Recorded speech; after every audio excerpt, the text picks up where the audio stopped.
How to quickly reset your iPhone to factory settings. Let's go everyone. You're going to tap here on the settings option. Here, scroll down and tap on general.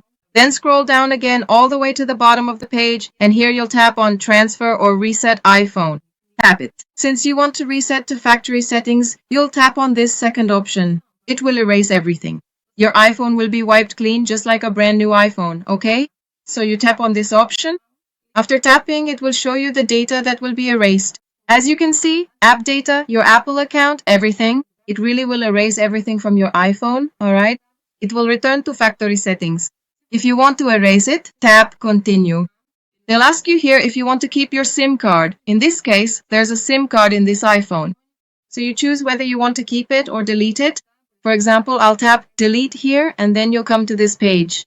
If you really want to reset the iPhone to factory settings, you enter your password here, okay? There's no way to undo this, alright guys? I'm not going to do that. I'm just showing you how to reset the iPhone. I hope I was helpful. If I helped you, don't forget to help me too. Subscribe to the channel.